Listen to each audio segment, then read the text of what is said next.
Dacă nu înțelegem stabilirea obiectivelor, cu siguranță vom munci din greu pentru a îndeplini visele altora.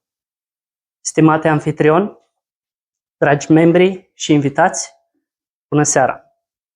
Astăzi voi încerca să încapsulez un atelier de 6 ore în 7 minute.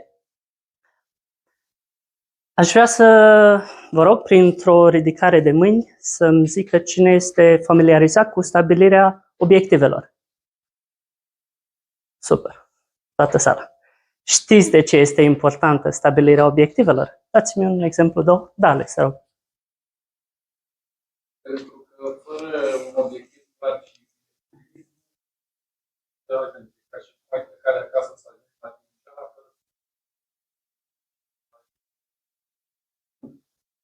Perfect, excelent, super. Da, după cum am zis și la început, dacă nu lucrezi să stabilești obiectivele, vei munci să îndeplinești visele altora. Avem 3 tipuri de obiective. Pe termen scurt, pe termen mediu și pe termen lung. Cele pe termen scurt sunt foarte simple. Dacă aveți un pic și o foaie sau un planificator sau un caiet, având în vedere că asta este luni, este perfect. Vom face o listă cu lucrurile pe care le avem de făcut săptămâna asta. Da? Duci cățelul la veterinar, faci curățenie în casă, mergi la sală atâtea zile pe săptămână, 3, 4, 5, plătești facturile și așa mai departe.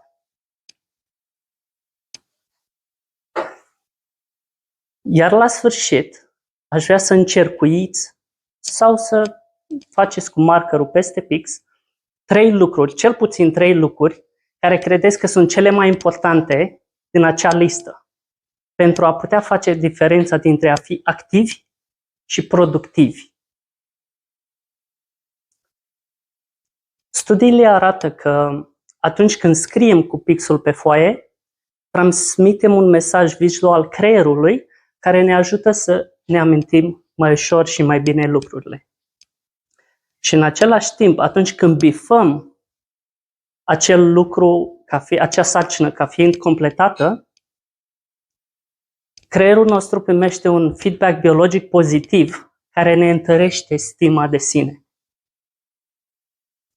Iar acum să vorbim puțin despre obiectivele pe termen mediu.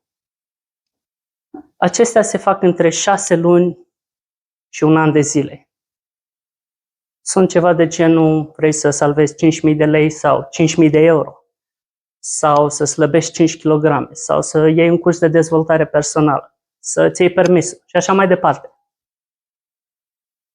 Crearea obiectivelor pe termen lung sunt ca turnarea fundației sau crearea unei structuri pentru obiectivele pe termen lung.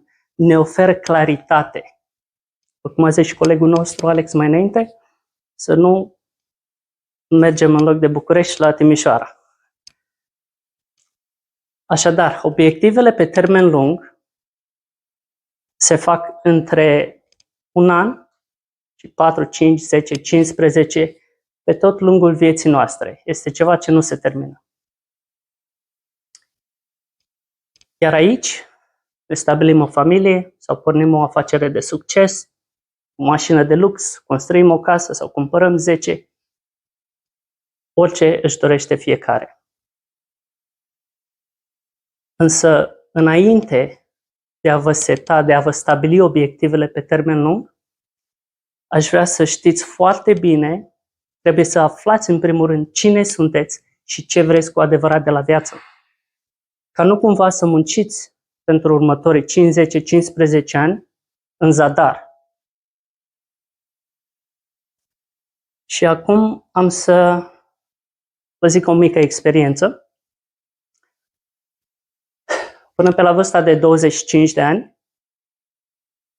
am crezut că visul meu este să îmi iau un Rolls-Royce Phantom, să am o casă de 10 milioane de euro și sute de milioane de euro în contul meu și cea mai sexy soție din lume, pentru că, copil fiind, stăteam toată ziua pe telefon, ore întregi, pe Instagram, pe Facebook și așa mai departe. Și eram foarte ușor influențat.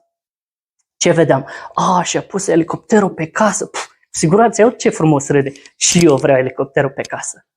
Piscina, sus și așa mai departe. Deci eram foarte ușor influențat.